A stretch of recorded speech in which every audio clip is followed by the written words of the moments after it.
Assalamualaikum warahmatullahi wabarakatuh. Bismillahirrahmanirrahim. Ashhadu an la ilaha illallah wa ashhadu anna Muhammadur Rasulullah. Allahumma salli ala sayyidina Muhammad wa ala ali sayyidina Muhammad.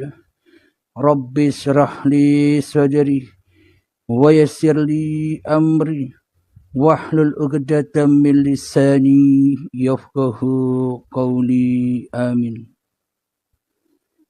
Bismillahirrahmanirrahim. Salam hormatku, salam santunku, salam kangenku buat para sahabat-sahabatku tercinta dimanapun Anda berada, baik yang ada di dalam ataupun yang ada di luar negeri. Semoga kita semua senantiasa di dalam lindungan Allah Subhanahu wa ta'ala. Amin ya rabbal alamin. Sebelum kita mulai kajian di subuh yang indah ini, marilah kita kemahkan di dalam nyawa, kemahkan di dalam jiwa, kemahkan di dalam hati, kemahkan di dalam roh, dan kemahkan di dalam kehidupan ini dengan kalimat-kalimat thayyibah. Subhanallah walhamdulillah wa la ilaha illallah wallahu akbar wa la hawla wa la quwwata illa billahil aliyyil azim. Alhamdulillahirabbil alamin. Pada kali ini kita akan mengkaji yang berjudul Wajahku adalah wajah Tuhanku. Ini umat Islam wajib tahu. Orang yang merasa agamanya agama Islam wajib tahu. Orang yang agama lain pun juga wajib tahu agar mengerti di dalam makna bertuhan itu yang bagaimana. Di dalam Islam ada kewajiban sholat 5 waktu. Apa tujuannya sholat 5 waktu? Di agama lain pun ada kewajiban-kewajiban syariat agamanya masing-masing. Apa tujuan semua itu? Tujuan sholat 5 waktu dan tujuan seluruh syariat-syariat agama manusia, tujuannya hanyalah untuk datang dan mengabdi kepada Tuhannya. Apapun syariatnya, apapun agamanya pasti sama, tak ada perbedaan. Di setiap syariat-syariat agamanya itu tujuannya hanya satu, untuk menghadap Tuhannya, untuk bertemu Tuhannya. Jadi di sini kami menerangkan cara menghadap melalui syariat agama Islam. Ini pun juga bisa diaplikasikan bagi saudara-saudara kita yang agama lain. Yang penting di sini jangan cari perbedaannya, akan tetapi carilah persamaannya. Karena kita seluruh manusia sama-sama ciptaan Tuhan, sama-sama hamba Tuhan yang esa.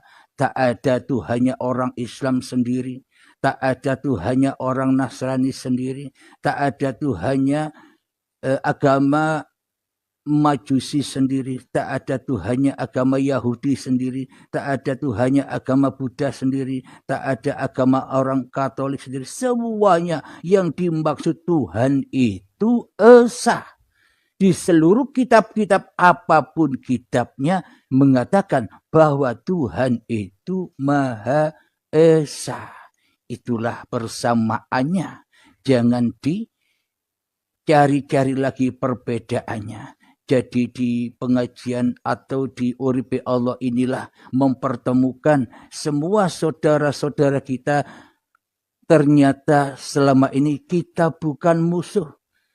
Bahkan kita ini saudara, saudara seiman. Maknanya saudara seiman itu apa? Sama-sama dari Tuhan, sama-sama ciptaan Tuhan, sama-sama makhluknya, sama-sama madein Tuhan.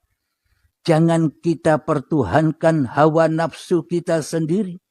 Bila kita mentuhankan hawa nafsu kita sendiri, otomatis maka nama-nama agama yang kita peluk akan menjadi fitnah. Fitnah bagi keselamatan manusia. Jadi untuk membongkar persamaan antar umat beragama itu adalah yakni bahwa kita ini Tuhannya sama, Tuhan yang Maha Esa. Siapakah Tuhan itu? Tuhan itu di dalam Al-Quran sudah disebutkan Allahu la ilaha illa huwal hayyul qayyum. Tiada Tuhan yang berhak disembah. Dialah hidup yang kekal, yang mengurusi seluruh makhluknya. Saya yakin, seyakin-yakinnya seluruh kitab-kitab yang ada di dunia ini, semuanya pasti ada kalimat itu. Inilah yang menemukan kita di dalam persamaan seluruh manusia, bahwa kita ini dihidupi Tuhan. Jadi yang dimaksud Tuhan yang Maha Esa itu kita semua di dalam hidup yang ahad, hidup yang esa. Bila kita tak hidup, apa kita tahu Tuhan? Bila kita tak hidup, apa kita tahu agama-agama? Maka dari itu dibuatlah oleh Allah, dibuatlah oleh Tuhan wadah-wadah agama.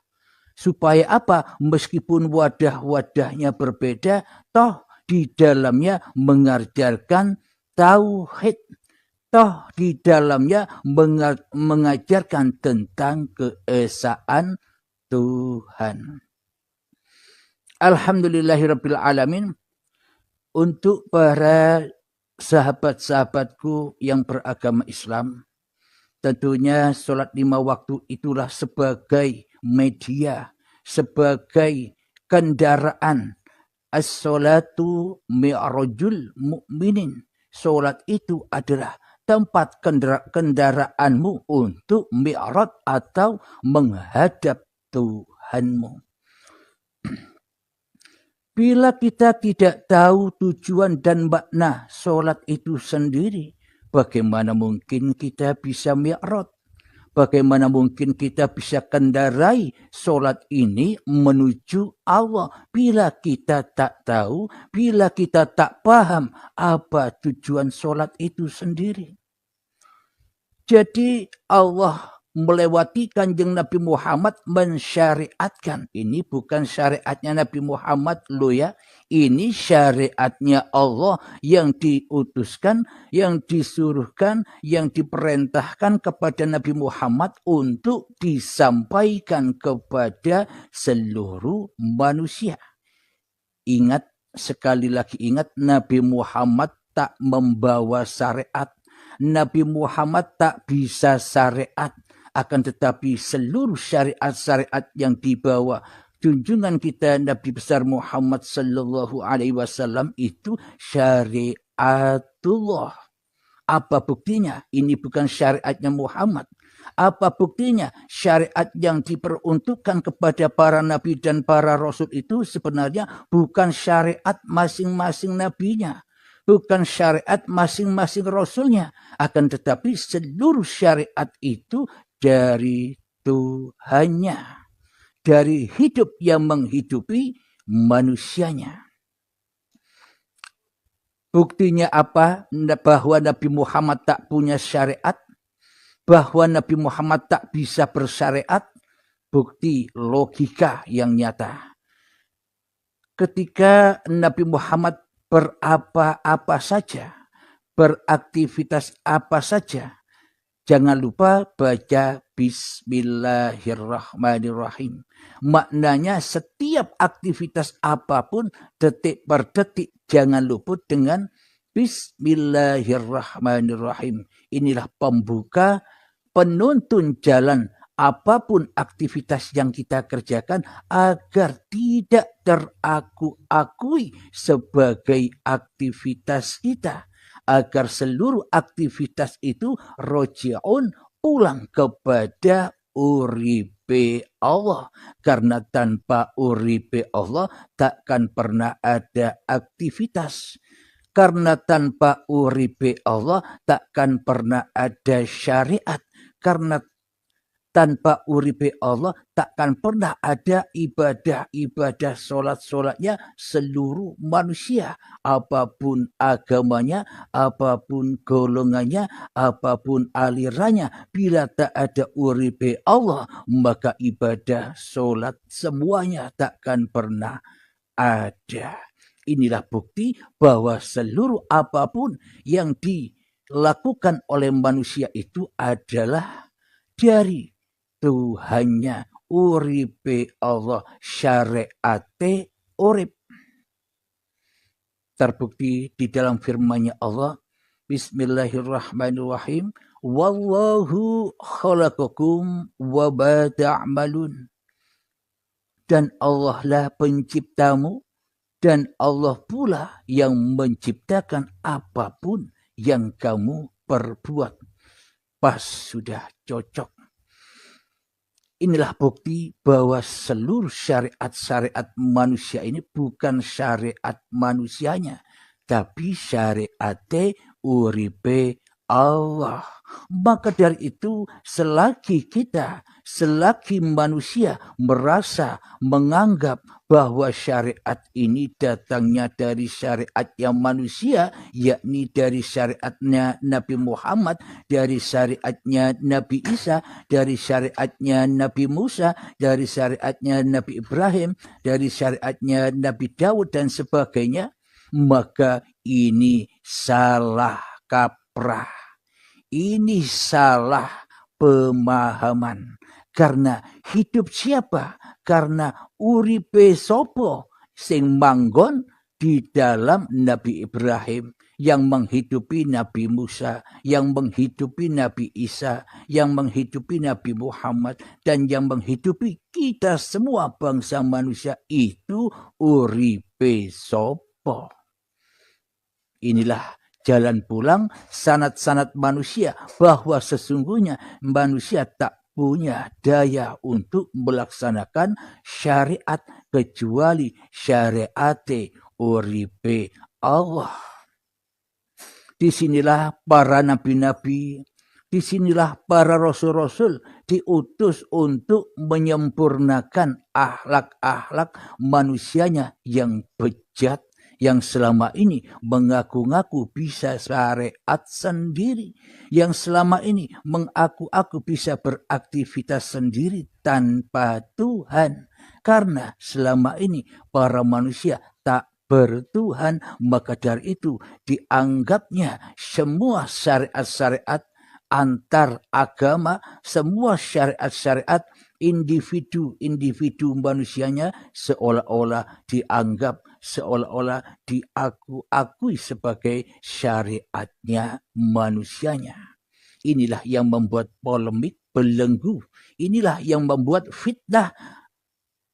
Kemudian iblis dengan bangganya dengan mudahnya mengadu domba antar umat beragama. Karena selama ini para manusia termasuk diri kita belum bertuhan dan beragama di sisi Tuhannya.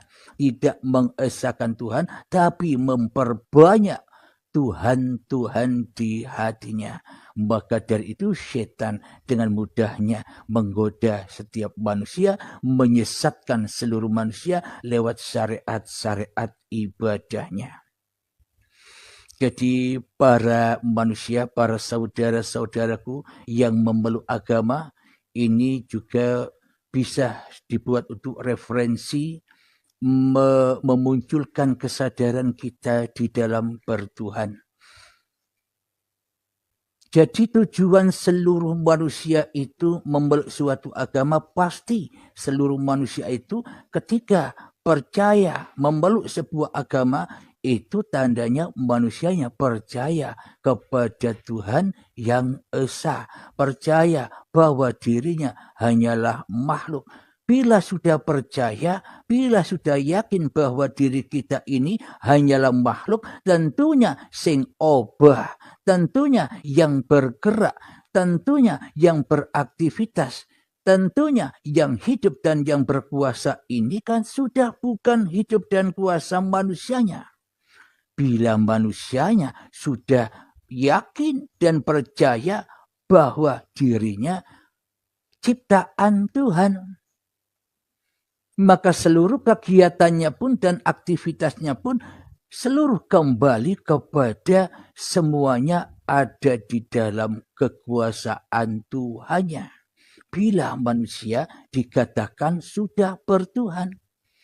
Tapi bila manusia di dalam hatinya belum ada Tuhan, maka ia takkan pernah mau diatur Tuhannya. Maka ia takkan pernah rela diperjalankan Tuhannya. Maka ia takkan pernah ridho dihidupi oleh Tuhannya di hatinya. Meskipun ia memeluk suatu agama. Ia tak ridho bila Allah yang berkuasa atas dirinya. Ini bukti bahwa manusia, ini bukti bahwa kita selama ini belum masuk agamanya Tuhan yang esa. Kita masih mempertuhankan masing-masing diri kita sendiri di hati kita. Jadi wahai saudara-saudaraku seluruh manusia, di muka bumi ini, marilah kita sadari diri kita, termasuk saya sendiri juga belajar seperti Anda semua. Jadi kita aplikasikan di dalam agama Islam, sholat 5 waktu, kewajiban sholat 5 waktu itu tujuannya hanyalah untuk supaya kita tidak jadi Tuhan di dalamnya. Sholat 5 waktu itu tujuannya supaya kita merelakan, meridhokan bahwa hidup ini bukan hidup manusia kita.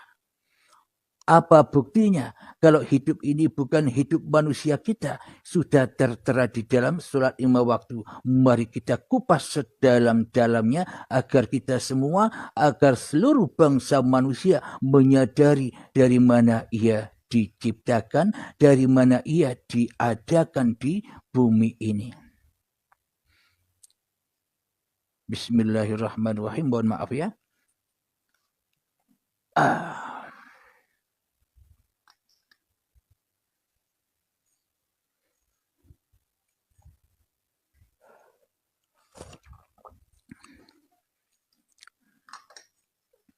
Bismillahirrahmanirrahim. Di dalam sholat 5 waktu, bagi umat Islam, Kanjeng Nabi sudah mengajarkan innamal a'malu binniyah. Jadi segala sesuatu itu tergantung niatnya. Maknanya tergantung niatnya itu di dalam segala sesuatu yang kita lakukan, di dalam segala sesuatu kehidupan. Bila di dalamnya dikuasai oleh Tuhannya, itulah niat yang lurus, yakni lillahi ta'ala. Namun bila di dalam hatinya masih diri manusianya yang merasa melakukan, yang merasa berkuasa atas segala aktivitasnya, maka seluruh apapun yang diamalkannya tersesat dari Tuhannya. Maknanya tersesat dimakan oleh hawa nafsune dewe.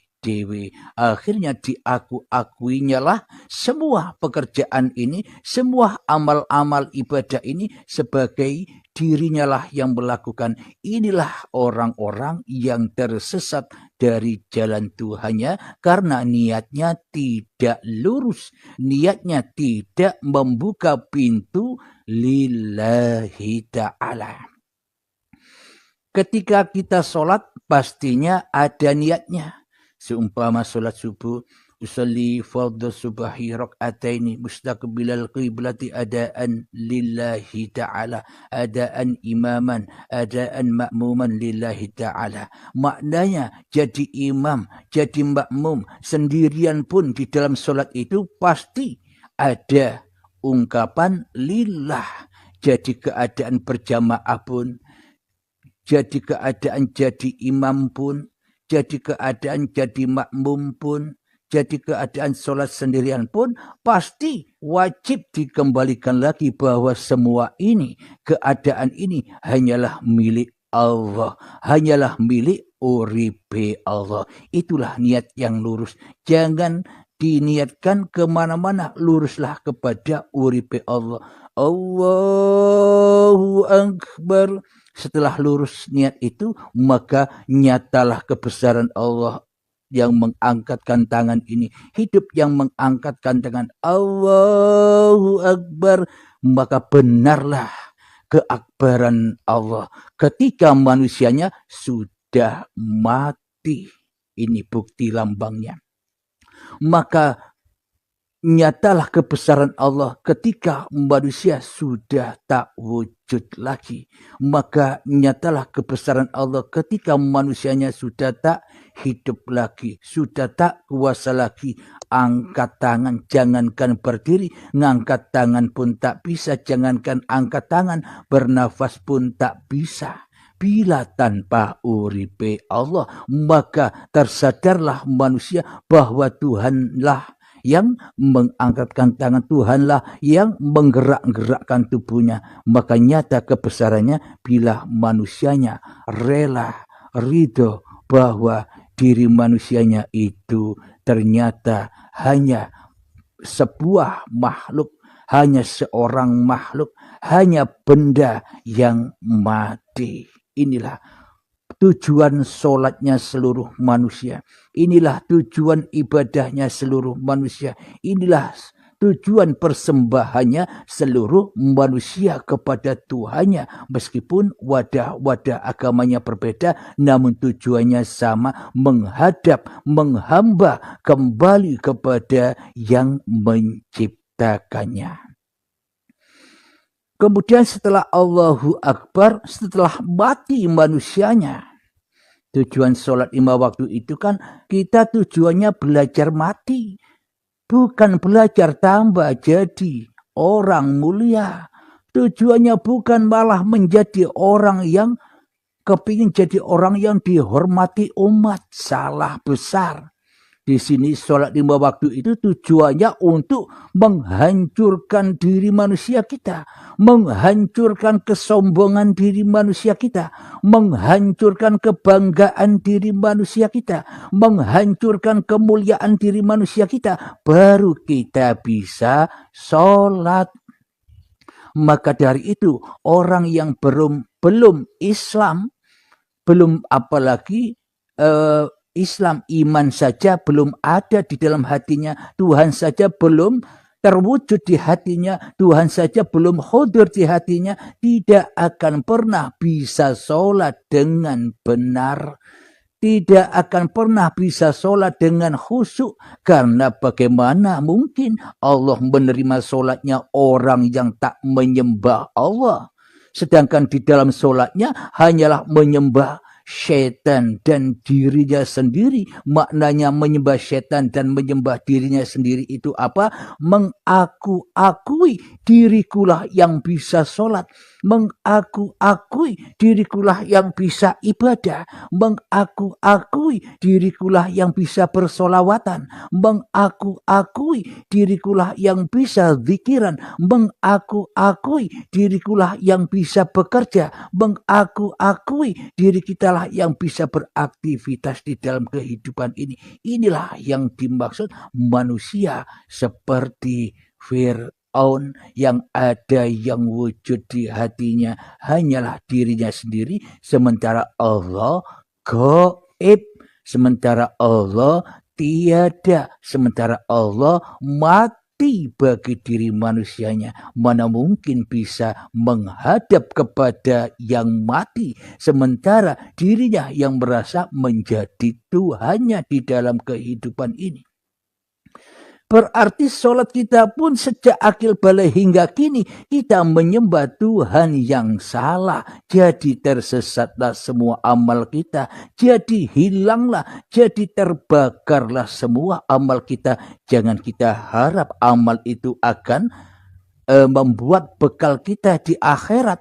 Wong amalnya sudah dimakan-makan sendiri, berbuat-buat sendiri, disembah-sembah sendiri, dicipta-ciptakan sendiri, diagung-agungkan sendiri, diwujud-wujudkan sendiri, dimulia-muliakan sendiri. Kita selama ini menyembah berhala-berhala. Diri kita yang ada di hati kita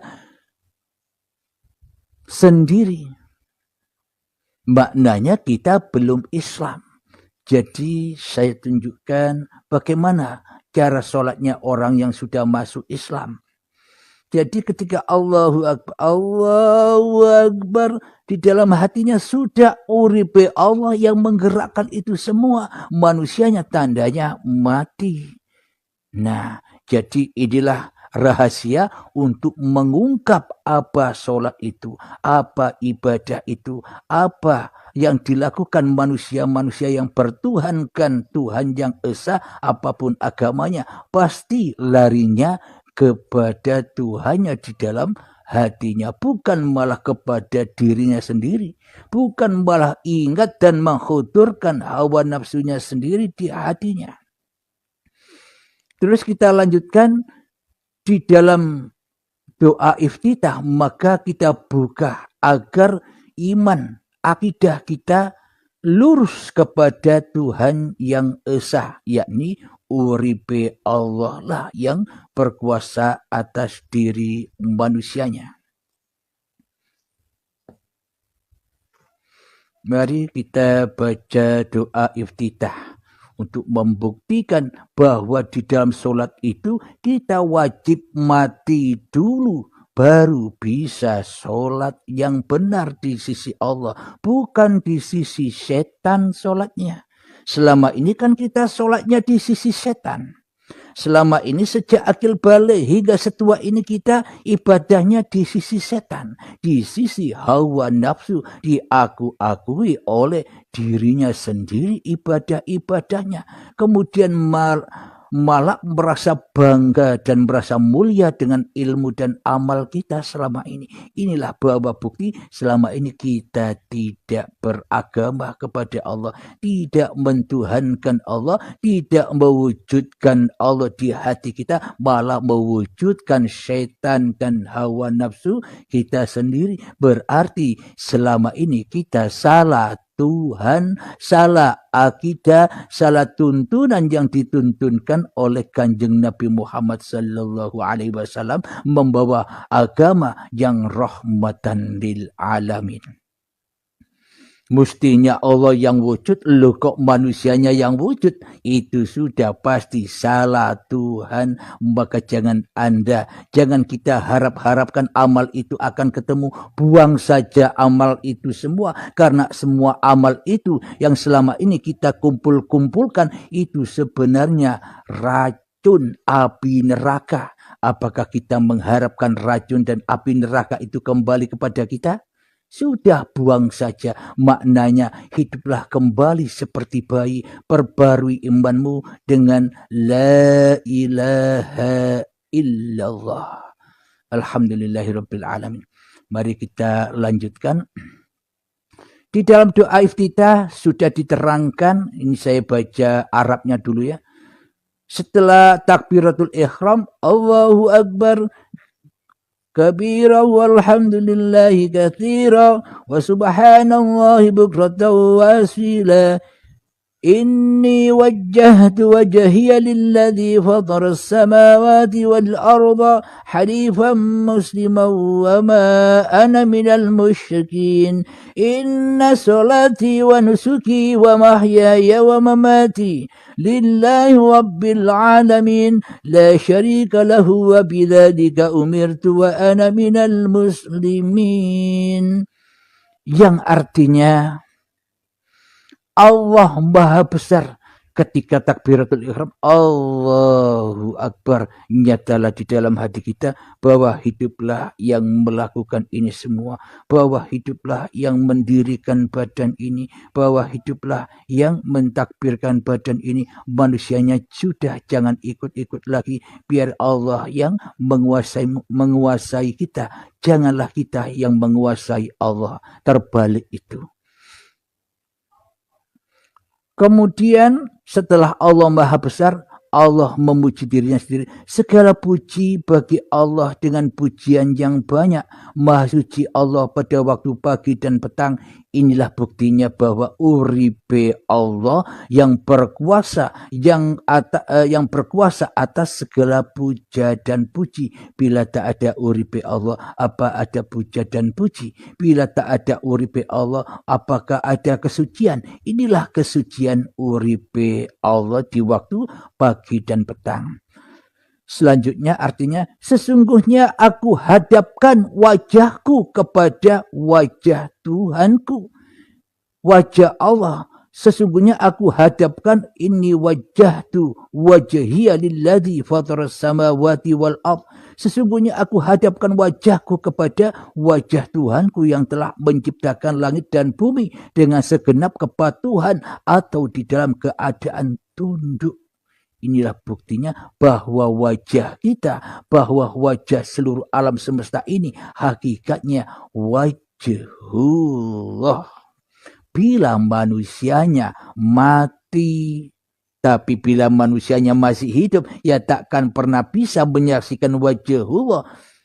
Akan tetapi yang disaksikan hanyalah wajahnya iblis saja, wajahnya setan saja, wajahnya diri manusianya sendiri saja yang disembah-sembah di dalamnya. Bila manusianya tidak mau mati di dalam kehidupan ini.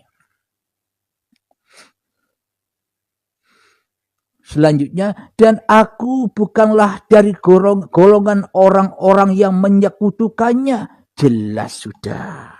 Jadi orang yang beragama itu, jadi orang yang bertuhan itu, bagi orang yang melakukan aktivitas-aktivitas syariat agamanya, apapun syariatnya, bila di dalam hatinya sudah rela, ridho kembali kepada yang menghidupi diri manusianya, itulah orang-orang yang tidak syirik kepada Tuhannya.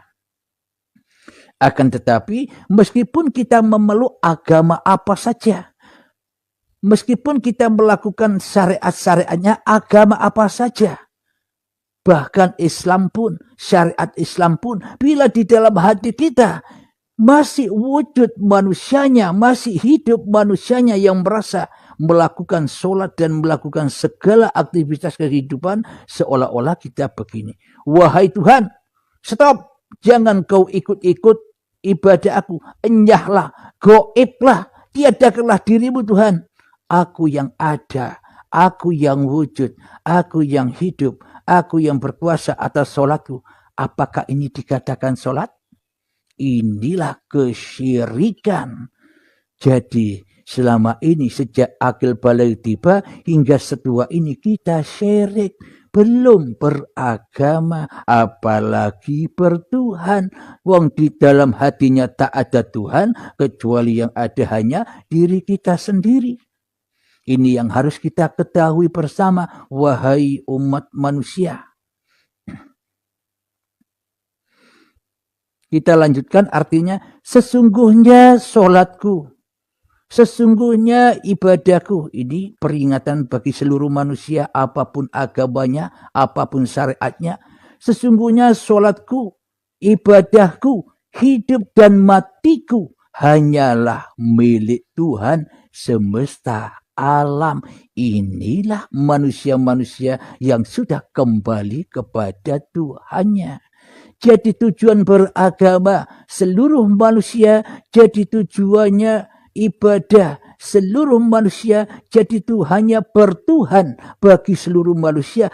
Tujuannya hanya satu, hanya kembali pulang kepada yang menciptakannya dengan cara tiadakan dirimu di hatimu lewat pintu mengheningkan cipta. Latihannya, marilah kita berlatih, wahai sahabat, 5 menit ya kita berlatih mati, kita belajar mati agar nyata uripe Allah di dalam diri kita, yang berkuasa atas diri kita seketika kita sudah mati. Itulah tanda kita pindah alam, dari alam kemanusiaan kepada alam ketuhanan. Kita pindah alam dari alam kefanahan, kehancuran, kepada alam yang bako, alam yang kekal di sisi Allah, surganya Allah. Mari kita belajar. Bismillahirrahmanirrahim. Mengheningkan cipta, mulai, silakan masuk, perangilah dirimu.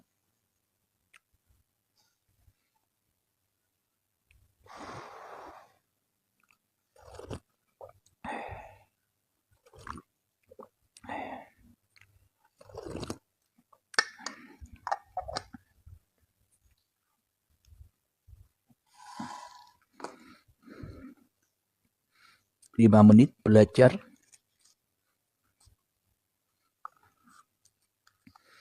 Sholat 5 waktu itu kan standarnya 5 menit selesai. Jadi hasil dari latihan-latihan ini agar Anda bawa kepada sholat ibadah Anda.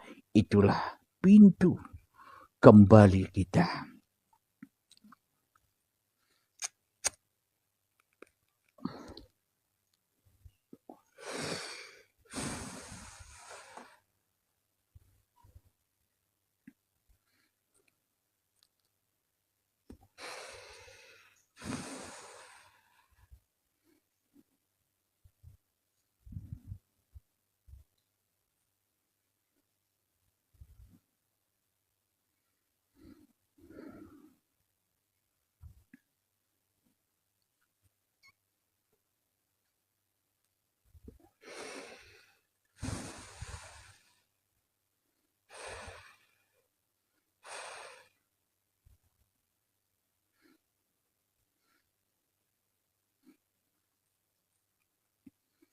Bagi saudara-saudaraku, sahabat-sahabatku, penyimak setia kajian Uripe Allah, bila Anda mendapatkan kesulitan-kesulitan untuk belajar mengheningkan cipta, mematikan diri, menghancurkan diri, maknanya kesulitan di dalam aplikasi kehidupan ini, bisa datang ke Medan, bertemu saya langsung di Langkat Sumut, bertemu, menghadap saya langsung, dibuka semuanya.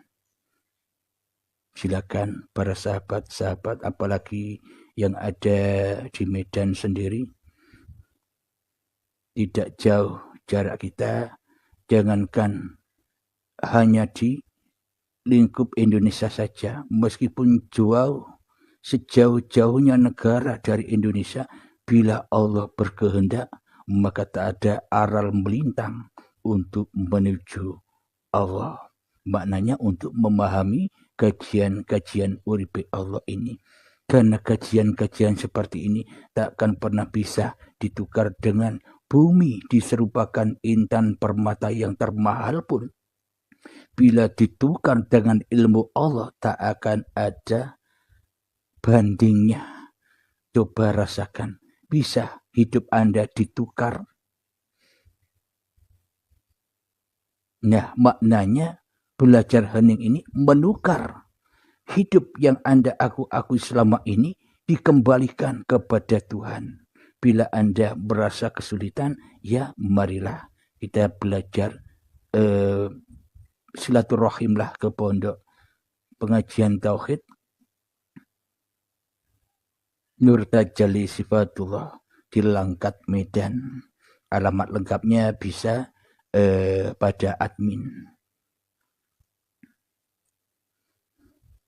Tapi kalau mau belajar sendiri ya silakan, tidak ada paksaan.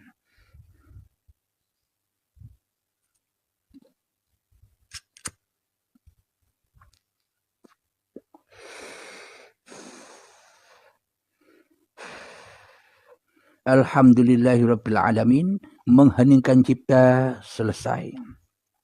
Jadi apapun peristiwa-peristiwa yang ada di dalam saat Anda berlatih mengheningkan cipta, saat Anda berlatih membunuh dirimu sehingga nyata diri Tuhanmu, ada hal yang aneh-aneh, silahkan kirim ke admin 0822 4564 7438.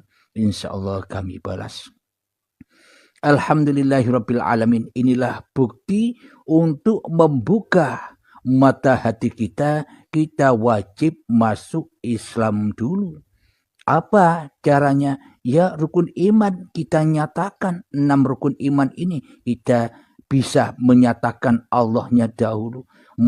Kemudian malaikatnya, kitab-kitabnya, rasul-rasulnya, hari kiamat, yakni kematian, hari huru hara ketika Anda mengheningkan cipta harus dapat diatasi dan dilewati. Kemudian akan bertemu dengan kodok dan kodarnya Allah. Ini ke-6 rukun iman ini harus dipegang dulu.